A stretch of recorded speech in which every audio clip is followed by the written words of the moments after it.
ദുബൈയിൽ ജീവനക്കാർക്കും അവരുടെ ബന്ധുക്കൾക്കും ആരോഗ്യ ഇൻഷുറൻസ് ഒരുക്കിക്കൊടുക്കാത്ത തൊഴിലുടമകൾക്കെതിരെ നടപടി ശക്തമാക്കുന്നു.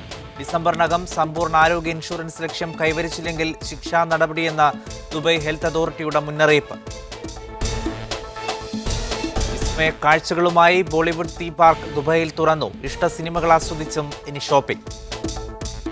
പാർക്കിൽ ഒരുക്കിയിരിക്കുന്നത് ഹിന്ദി സിനിമകളുടെ വിശാല ലോകം. നോട്ടുകൾ പിൻവലിച്ച നടപടിക്കെതിരായ പൊതുതാൽപര്യ ഹർജികൾ പരിഗണിക്കുന്നതിൽ നിന്ന് ഹൈക്കോടതികളെ വിലക്കണമെന്ന് കേന്ദ്ര സർക്കാർ സുപ്രീം കോടതിയിൽ ആവശ്യപ്പെട്ടു. ഇതേ വിഷയത്തിലുള്ള ഹർജികൾ സുപ്രീം കോടതി പരിഗണിക്കുന്നുണ്ട്.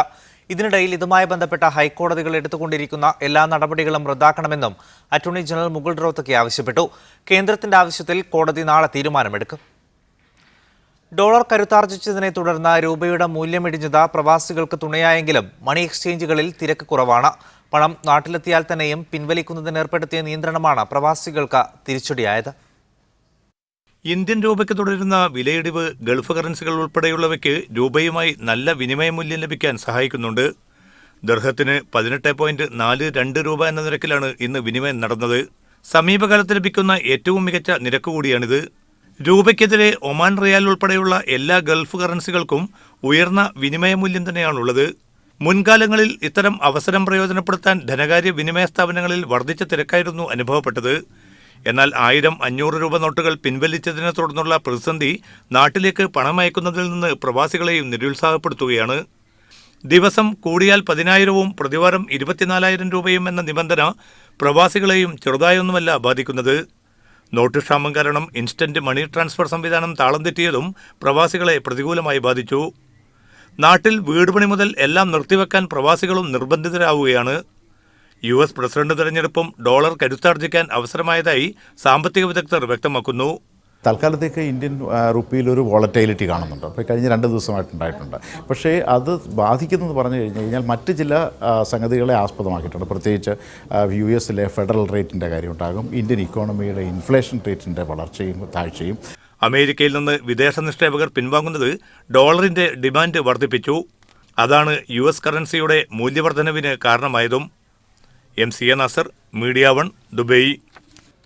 ഖത്തറിലെ പ്രവാസി ഇന്ത്യക്കാരുടെ കൈവശമുള്ള 500-1000 ഇന്ത്യൻ രൂപ നോട്ടുകൾ സ്വീകരിക്കാൻ ദോഹ ബാങ്ക് റിസർവ് ബാങ്കിന്റെ അനുമതി തേടിയതായി പ്രാദേശിക പത്രം റിപ്പോർട്ട് ചെയ്തു. Doha bank CEO R Sitharaman ഇക്കാര്യം സ്ഥിരീകരിച്ചതായും റിപ്പോർട്ടിൽ ചൂണ്ടിക്കാട്ടുന്നുണ്ട്. ബാങ്കിൽ NRI അക്കൗണ്ട് എടുത്തിട്ടുള്ള പ്രവാസി ഇന്ത്യക്കാരുടെ എണ്ണം 60,000 ആണെന്നും അനുമതി ലഭിക്കുകയാണെങ്കിൽ തങ്ങളുടെ എല്ലാ NRI ഉപഭോക്താക്കളിൽ നിന്നും കൈവശമുള്ള 500-1000 രൂപ നോട്ടുകൾ പരിധി വെച്ച് നിക്ഷേപിക്കാനാകുമെന്ന് അദ്ദേഹം പറഞ്ഞു. ഇന്ത്യയിൽ ശാഖ പ്രവർത്തിപ്പിക്കുന്ന ഏക ഖത്തറി ബാങ്കാണ് ദോഹ ബാങ്ക്. മുംബൈയിലും കൊച്ചിയിലുമാണ് ബാങ്കിന് ശാഖകളുള്ളത്. സഹകരണ മേഖലയെ തകർക്കാനുള്ള കേന്ദ്ര സർക്കാരിന്റെ നീക്കത്തിനെതിരെ സമരവുമായി സംസ്ഥാന സർക്കാർ രംഗത്ത്. തിരുവനന്തപുരം റിസർവ് ബാങ്കിന് മുന്നിൽ മുഖ്യമന്ത്രിയും മന്ത്രിമാരും നാളെ സത്യഗ്രഹമിരിക്കും. കേന്ദ്രത്തിനെതിരെ യോജിച്ച് മുന്നോട്ടു പോകാൻ മുഖ്യമന്ത്രിയും പ്രതിപക്ഷവും തമ്മിലുള്ള കൂടിക്കാഴ്ചയിലും ധാരണയായി. ഈ മാസം 21-ന് സർവകക്ഷി യോഗം വിളിച്ച് തുടർ നടപടികൾ ചർച്ച ചെയ്യുമെന്ന് മുഖ്യമന്ത്രി പറഞ്ഞു. സഹകരണ ബാങ്കുകളെ തകർക്കാനുള്ള കേന്ദ്ര നീക്കത്തിനെതിരെ ശക്തമായ സമീപനവുമായാണ് സംസ്ഥാന സർക്കാർ രംഗത്തെത്തിയത്. ഇതിന്റെ ആദ്യപടിയായാണ് മന്ത്രിമാരോടൊപ്പമുള്ള സത്യാഗ്രഹമെന്ന് മുഖ്യമന്ത്രി പറഞ്ഞു. അതിന്റെ ആദ്യപടി എന്ന നിലക്ക് നാളെ കാലത്ത് 10 മണി മുതൽ 5 മണി വരെ ഇവിടുത്തെ RBI ഓഫീസിന് മുന്നിൽ ഒരു സത്യാഗ്രഹം ഇരിക്കാൻ ഉദ്ദേശിക്കുന്നുണ്ട്. അതെ, ഞാനും മന്ത്രിമാരും എല്ലാ കാര്യങ്ങളിലും സഹകരിക്കാൻ അവർ തയ്യാറാണ്. ഈ പ്രശ്നം പ്രതിപക്ഷമായിട്ട് ചർച്ച ചെയ്തിട്ടില്ല. UDF നേതാക്കളുമായുള്ള കൂടിക്കാഴ്ചയ്ക്ക് ശേഷമാണ് മുഖ്യമന്ത്രി മാധ്യമപ്രവർത്തകരെ കണ്ടത്. സഹകരണ മേഖലയെ സംരക്ഷിക്കാൻ ഒന്നിച്ചു നീങ്ങാമെന്ന യോഗത്തിൽ ധാരണയായി. സഹകരണ മേഖലയെ തകർക്കാനുള്ള നീക്കത്തെ ഒറ്റക്കെട്ടായി നേരിടുമെന്ന് പ്രതിപക്ഷ നേതാവ് രമേശ് ചെന്നിത്തലയും പറഞ്ഞു.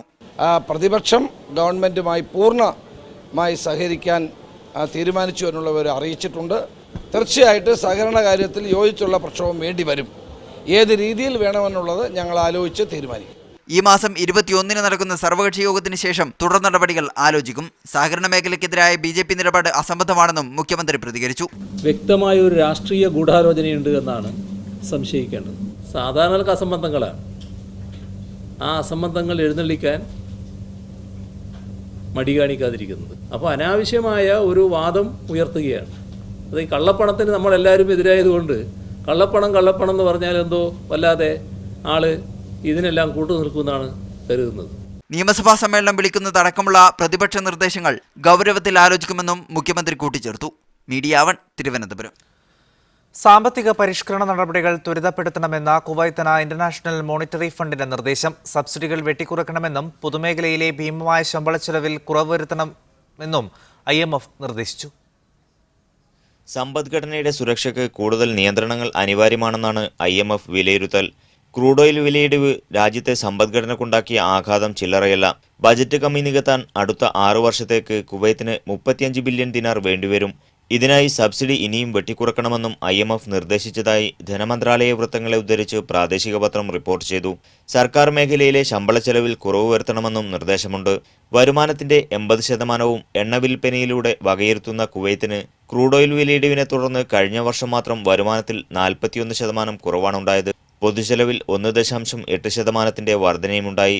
അടുത്ത 3 വർഷത്തേക്ക് അവശ്യ സാധനങ്ങൾക്കും സേവനങ്ങൾക്കും നൽകുന്ന സബ്സിഡിക്കായി മാത്രം 1600 കോടി ദിനാർ ആവശ്യമായി വരുമെന്നാണ് ധനമന്ത്രാലയത്തിന്റെ കണക്ക്. പ്രതിസന്ധി ഒഴിവാക്കാൻ സബ്സിഡികൾ പടിപടിയായി കുറച്ചുകൊണ്ടുവന്ന് 4 വർഷത്തിനകം പൂർണ്ണമായി നിർത്തലാക്കുന്നതിനെക്കുറിച്ച് സർക്കാർ ആലോചിക്കുന്നതായും റിപ്പോർട്ടുകളുണ്ട്.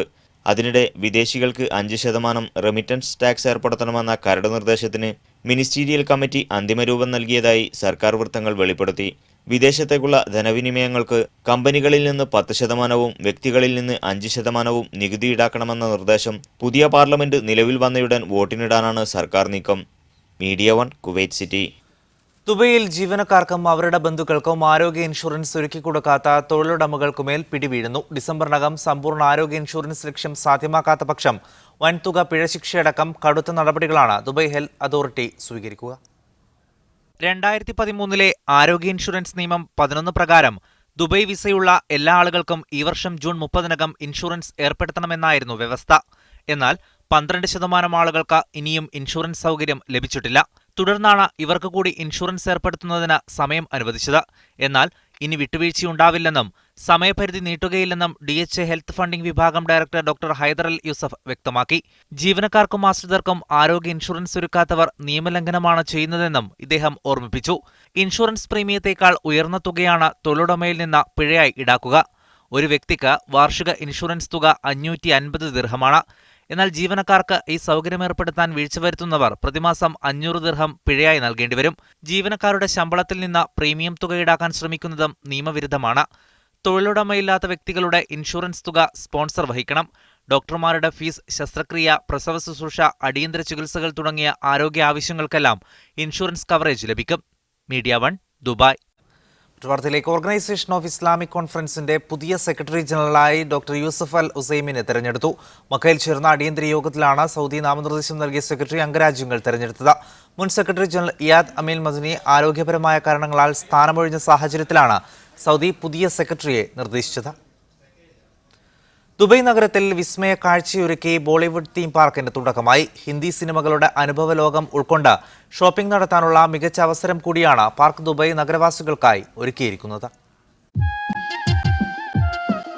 ഹിന്ദി സിനിമാ ചേരുവകൾ ചേർത്തുകൊണ്ടായിരുന്നു ബോളിവുഡ് തീം പാർക്കിന്റെ ഉദ്ഘാടന ചടങ്ങും.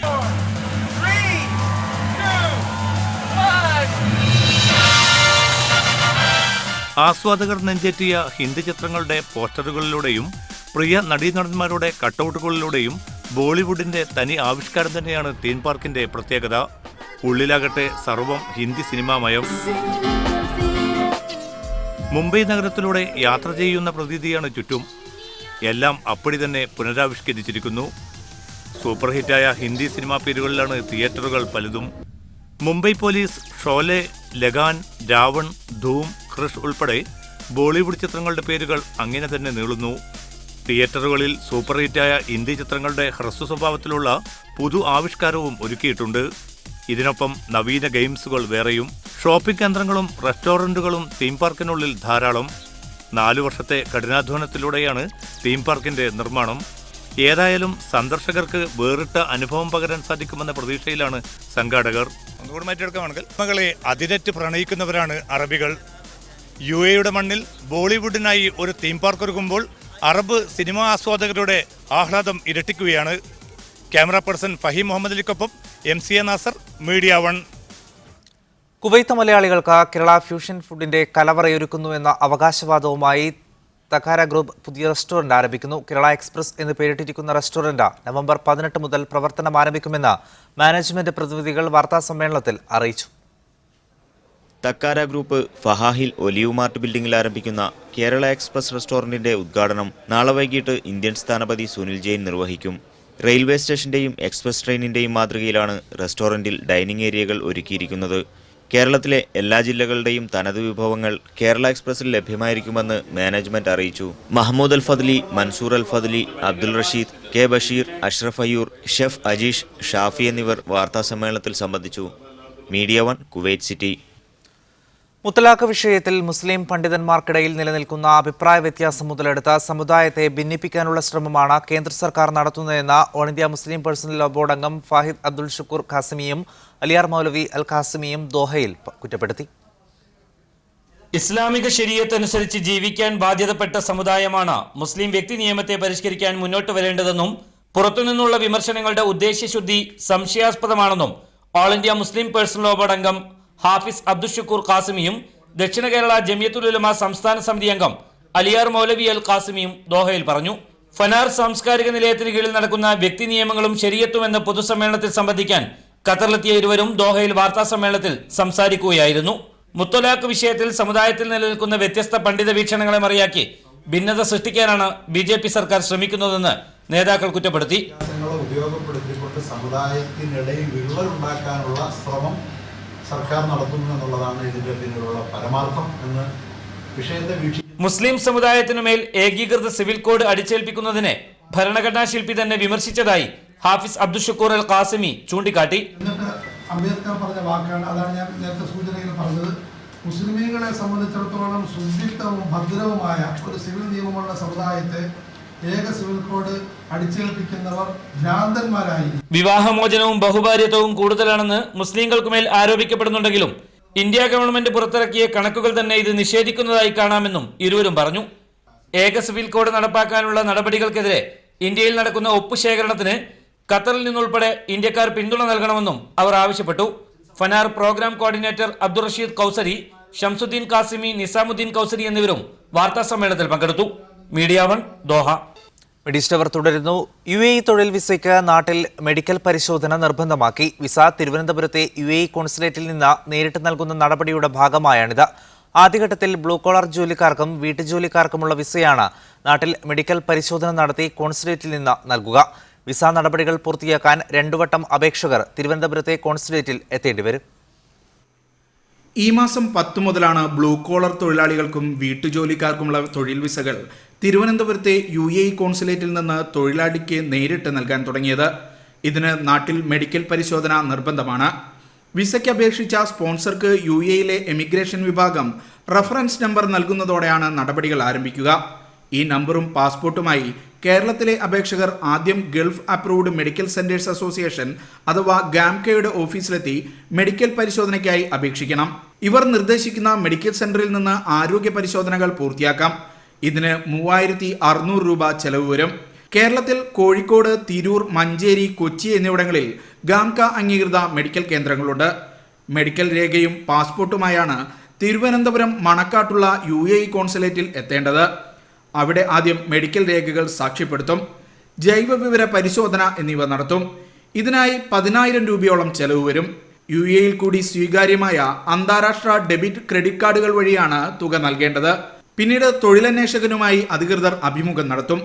പാസ്പോർട്ടും വിസയും കൈപ്പറ്റാനായി എത്തേണ്ട ദിവസം അറിയിക്കും. ഈ ദിവസം കോൺസുലേറ്റിലെത്തി വിസ പതിച്ച പാസ്പോർട്ട് കൈപ്പറ്റാം. 60 ദിവസം കാലാവധിയുള്ള എൻട്രി പെർമിറ്റാണ് പാസ്പോർട്ടിൽ പതിക്കുക. തൊഴിലാളി UAEയിലെത്തിയ ശേഷം വിസ സ്റ്റാമ്പിംഗ് നടപടികൾ തുടരേണ്ടി വരും. കേരളത്തിന് പുറമെ കർണാടക, തമിഴ്നാട്, തെലങ്കാന, ആന്ധ്ര എന്നീ സംസ്ഥാനങ്ങളും തിരുവനന്തപുരത്തെ കോൺസുലേറ്റിനെയാണ് ആശ്രയിക്കേണ്ടി വരിക. Media one, Dubai. 2019 സ്പെഷ്യൽ ഒളിമ്പിക്സിന് വേദിയാകാൻ അവസരം ലഭിച്ചതിൽ അബുദാബിയിൽ ആഹ്ലാദം. കഴിഞ്ഞ ദിവസം വാഷിംഗ്ടണിൽ നടന്ന അന്താരാഷ്ട്ര ഡയറക്ടർ ബോർഡ് യോഗത്തിന്റെ തീരുമാനം ഏറെ ആഹ്ലാദകരമാണെന്ന് അബുദാബി അധികൃതരും വ്യക്തമാക്കി. ചരിത്രത്തിൽ ആദ്യമായാണ് പശ്ചിമേഷ്യ പ്രത്യേക ഒളിമ്പിക്സിന് വേദിയാകുന്നത്. UAE സന്ദർശിച്ച് സാധ്യതകൾ വിലയിരുത്തിയാണ് ബോർഡ് അനുകൂല തീരുമാനം കൈക്കൊണ്ടതും. ഭിന്നശേഷിയുള്ള മനുഷ്യരെ മുഖ്യധാരയിൽ ഉൾക്കൊള്ളാൻ രാജ്യം പുലർത്തിവരുന്ന നടപടികളെ പ്രകീർത്തിക്കാനും സമിതി മറന്നില്ല. തിളക്കമാർന്ന ഈ നേട്ടം രാജ്യത്തിനും ജനതയ്ക്കും വലിയ അഭിമാന മുഹൂർത്തം തന്നെയാണെന്ന് അബുദാബി കിരീടാവകാശിയും UAE സായുധസേന ഡെപ്യൂട്ടി സുപ്രീം കമാൻഡറുമായ general Sheikh Mohammed bin Zayed Al Nahyan അഭിപ്രായപ്പെട്ടു. സ്പെഷ്യൽ ഒളിമ്പിക്സ് പ്രസ്ഥാനത്തിനും പശ്ചിമേഷ്യക്കും വിപ്ലവകരമായ ഒരു തുടക്കമാവും അബുദാബി വേദിയെന്ന് കമ്മിറ്റി ചെയർമാൻ തിമോത്തിസ് റിവറും വ്യക്തമാക്കി. എല്ലാ ഭിന്നതകൾക്കും അതീതമായി മനുഷ്യരുടെ പ്രാപ്തി പ്രദർശിപ്പിക്കാനുതകുന്ന മേളയ്ക്ക് വേദിയാകാൻ അബുദാബിയേക്കാൾ മികച്ചൊരു വേദി വേറെയില്ലെന്നും അദ്ദേഹം കൂട്ടിച്ചേർത്തു. ഒളിമ്പിക്സിന്റെ തീയതിയും സ്റ്റേഡിയങ്ങളും സംബന്ധിച്ച പ്രഖ്യാപനം പിന്നീടായിരിക്കും ഉണ്ടാവുക. അടിസ്ഥാന സൗകര്യ മേഖലയിൽ വൻ മുന്നേറ്റം നടത്താനും സ്പെഷ്യൽ ഒളിമ്പിക്സിലൂടെ അബുദാബിക്ക് സാധിക്കും. Media 1 Abu Dhabi. പൂർത്തിയാക്കുന്ന ഇന്ത്യൻ ഇസ്ലാഹി സെന്റർ ജിദ്ദ ശാന്തമനസ്സ് സുരക്ഷിത സമൂഹം എന്ന വിഷയത്തിൽ 3 മാസം നീണ്ടു നിൽക്കുന്ന ക്യാമ്പയിൻ സംഘടിപ്പിക്കുന്നതായി ഭാരവാഹികൾ വാർത്താസമ്മേളനത്തിൽ അറിയിച്ചു. നാളെ നടക്കുന്ന ചടങ്ങിൽ Mannarkkad MLA advocate N. Shamsuddin campaign ഉദ്ഘാടനം നിർവഹിക്കും. സാമൂഹിക ഭദ്രതയുടെ അടിത്തറയായ കുടുംബ സംവിധാനത്തെ വ്യക്തിവിശുദ്ധിയിലൂടെ ശക്തിപ്പെടുത്താൻ വേണ്ട പ്രവർത്തനങ്ങൾക്കൊപ്പമാണ് ക്യാമ്പയിൻ കാലയളവിൽ ഊന്നൽ നൽകുക. സൗഹൃദ സംഗമം, വനിതാ സംഗമം, മാധ്യമ ശില്പശാല, പ്രീ മാരിറ്റൽ കൗൺസിലിംഗ്, സാമ്പത്തിക ആസൂത്രണ ശില്പശാല, ആരോഗ്യ സെമിനാർ, പുസ്തക ചർച്ച തുടങ്ങിയ പരിപാടികൾ ക്യാമ്പയിന്റെ ഭാഗമായി നടത്തുമെന്നും ഭാരവാഹികൾ അറിയിച്ചു. മുഹമ്മദ് അലി ചുണ്ടക്കാടൻ, സലാഹ് കാരൻ, അബ്ദുൾ ഗഫൂർ വളപ്പൻ, നൌഷാദ് കരിങ്ങനാട്, പ്രിൻസാദ് പാറ എന്നിവർ വാർത്താസമ്മേളനത്തിൽ പങ്കെടുത്തു. നവംബർ 22 മുതൽ കുവൈത്തിൽ ഒരാഴ്ച നീണ്ടു നിൽക്കുന്ന മഴയ്ക്ക് സാധ്യതയുണ്ടെന്ന് കാലാവസ്ഥാ നിരീക്ഷകർ അഭിപ്രായപ്പെട്ടു. ഇക്കാലയളവിൽ പ്രതിദിനം 3 മുതൽ മില്ലിമീറ്റർ വരെ മഴ ലഭിക്കുമെന്നാണ് പ്രതീക്ഷിക്കുന്നതെന്ന് പ്രമുഖ കാലാവസ്ഥാ നിരീക്ഷകനായ ആദിൽ അൽ മർസൂഖ് പറഞ്ഞു. സുഡാനിൽ രൂപം കൊണ്ട അറേബ്യൻ ഉപദ്വീപിന്റെ വടക്കൻ ഭാഗങ്ങളിലും ഗൾഫ് കടലിടുക്കുകളിലും എത്തുന്ന ന്യൂനമർദ്ദമാണ് മേഖലയിൽ മഴ സാധ്യത കൂട്ടിയിരിക്കുന്നതെന്നും അദ്ദേഹം പറഞ്ഞു. അടുത്ത ആഴ്ചയോടെ രാജ്യത്ത് മഴ പെയ്യുമെന്ന് കുവൈത്ത് കാലാവസ്ഥാ നിരീക്ഷണ കേന്ദ്രത്തിലെ ഗോളശാസ്ത്ര വിദഗ്ധൻ ഇസ റംലാനും അഭിപ്രായപ്പെട്ടു. കുവൈത്തിനെ കൂടാതെ സൗദിയുടെ വടക്കൻ പ്രവിശ്യകൾ, ബഹ്റൈൻ, ഖത്തർ, UAE, ഇറാഖിന്റെ ഭൂരിഭാഗം പ്രദേശങ്ങൾ എന്നിവിടങ്ങളിലെല്ലാം നവംബർ അവസാന വാരത്തിൽ മഴയുണ്ടാകുമെന്ന് ഇസ റംദാൻ പറഞ്ഞു. വെസ്റ്റേൺ യൂണിയനും ഖത്തറിലെ അൽഫദാർ എക്സ്ചേഞ്ചും ചേർന്ന മണി എക്സ്ചേഞ്ച് മേഖലയിൽ അന്താരാഷ്ട്ര രംഗത്ത് സെൽഫ് സർവീസ് കിയോസ്കുകൾ പുറത്തിറക്കി. ദോഹയിലെ പോൾഖത്തറിൽ നടന്ന ചടങ്ങിൽ Alfardan group director Fahad Hussain Alfardan, Western Union Middle East regional vice president Hatem Sulaiman തുടങ്ങിയ പ്രമുഖർ സംബന്ധിച്ചു. ATM മെഷീനുകളുടെ മാതൃകയിൽ സ്വയം പ്രവർത്തിപ്പിച്ച് എളുപ്പത്തിൽ പണം അയക്കാവുന്ന യന്ത്രവൽകൃത സംവിധാനമാണ് സെൽസ് കിയോസ്കുകൾ. 24 മണിക്കൂറും പ്രവർത്തിക്കുന്ന ഇവയുടെ പ്രവർത്തന രീതി ചടങ്ങിൽ വിശദീകരിച്ചു. ഖത്തറിലെ വിവിധ രാജ്യങ്ങൾക്കിടയിൽ ഇറ്റാലിയൻ ഭക്ഷ്യവിഭവങ്ങളും രുചിക്കൂട്ടുകളും പരിചയപ്പെടുത്തുകയായി ഖറാഫ ലുലു ഹൈപ്പർ മാർക്കറ്റിൽ ഇറ്റാലിയൻ മേള ആരംഭിച്ചു. ഖത്തറിലെ ഇറ്റലി എംബസിയുമായും ഇറ്റാലിയൻ ട്രേഡ് കമ്മീഷനുമായും സഹകരിച്ചാണ് ലുലു ഗ്രൂപ്പ് ഫെസ്റ്റിവൽ ഇറ്റാലിയനോ ഒരുക്കിയിരിക്കുന്നത്. ദോഹയിലെ ഇറ്റാലിയൻ അംബാസിഡർ ഗ്യൂഡോജി സാൻഗിറ്റ്സ് ഉദ്ഘാടനം ചെയ്തു. ആഘോഷത്തിന്റെ ഭാഗമായി 35 മീറ്റർ നീളമുള്ള പിസ്സ മുറിച്ചു. Colosseum, leaning tower of pizza, ഇറ്റലിയിലെ മറ്റ് പുരാതന രൂപങ്ങൾ എന്നിവയുടെ മാതൃകകളും പ്രദർശിപ്പിച്ചിരുന്നു. വിവിധ ഇറ്റാലിയൻ ഉൽപ്പന്നങ്ങൾ മേളയിൽ ലഭ്യമാണ്. ഇറ്റാലിയൻ പാചക മത്സരവും പ്രദർശനവും മറ്റ് പ്രമോഷനുകളും മേളയോടനുബന്ധിച്ച് ഒരുക്കിയിട്ടുണ്ട്. ഫെസ്റ്റിവൽ നവംബർ 21 വരെ തുടരും. ദേശീയ ദിനം പ്രമാണിച്ച് UAEയിലെ പൊതുമേഖലയ്ക്ക് 3 ദിവസം അവധി പ്രഖ്യാപിച്ചു. ഡിസംബർ 1 മുതൽ 3 വരെയായിരിക്കും അവധിയെന്ന് ഫെഡറൽ അതോറിറ്റി അറിയിച്ചു. ഡിസംബർ 4-ന് ഓഫീസുകൾ പ്രവർത്തനം പുനരാരംഭിക്കണം. സ്വകാര്യ മേഖലയിൽ 2 ദിവസമായിരിക്കും അവധി. ഡിസംബർ 1-2 തീയതികളിലായിരിക്കും ഈ അവധി. വനിതാ വിദ്യാഭ്യാസ സംരംഭകമായ Nafeesathul Misriya institute of innovative സ്റ്റഡീസിന്റെ നേതൃത്വത്തിലുള്ള പ്രവാസി സംഗമം നാളെ ബഹ്റൈനിൽ നടക്കുമെന്ന് സംഘാടകർ വാർത്താസമ്മേളനത്തിൽ അറിയിച്ചു. കോഴിക്കോട് ജില്ലയിലെ മംഗലാട് പ്രദേശത്ത് പ്രവർത്തിക്കുന്ന ഏതാനും സംരംഭം മതബോധവും ധാർമ്മികതയുമുള്ള തലമുറയെ സൃഷ്ടിക്കുക എന്ന ലക്ഷ്യത്തോടെയാണ് പ്രവർത്തിക്കുന്നത്. പ്രവേശന നടപടി പരീക്ഷയിലൂടെ വിദ്യാർത്ഥിനികളെ തെരഞ്ഞെടുത്ത പഞ്ചവത്സര മിസ്ട്രിയ കോഴ്സിലൂടെ മികച്ച വിദ്യാഭ്യാസമാണ് സ്ഥാപനം നൽകുന്നത്. നാളെ രാത്രി 8 മണിക്ക് മനാമ സമസ്ത ഹാളിൽ നടക്കുന്ന സംഗമത്തിൽ പാണക്കാട് റഷീദ് അലി ശിഹാബ് തങ്ങൾ പങ്കെടുക്കുമെന്നും ഭാരവാഹികൾ വാർത്താസമ്മേളനത്തിൽ അറിയിച്ചു. കേരള വിദ്യാഭ്യാസ മന്ത്രി പ്രൊഫസർ C. രവീന്ദ്രനാഥുമായി ഓൺലൈൻ മുഖാമുഖം അടുത്ത വാരത്തിൽ ബഹ്റൈനിൽ നടക്കും. വ്യാഴാഴ്ച വൈകിട്ട് 7 മണി മുതൽ 8 വരെ വികേസ് ഡയമണ്ട് ജൂബിലി ഹാളിലാണ് പരിപാടി നടക്കുക. വിദ്യാഭ്യാസ മേഖലയെക്കുറിച്ചുള്ള സദസ്യരുടെ ചോദ്യങ്ങൾക്ക് മന്ത്രി മുഖാമുഖത്തിൽ ഉത്തരങ്ങൾ നൽകും. ഇതോടെ ഇന്നത്തെ മിഡിസ്റ്റ് അവർ സമാപിക്കുന്നു. ഇനി സ്പെഷ്യൽ എഡിഷന്റെ പുനഃസംപ്രേഷണം കാണാം. ശുഭരാത്രി.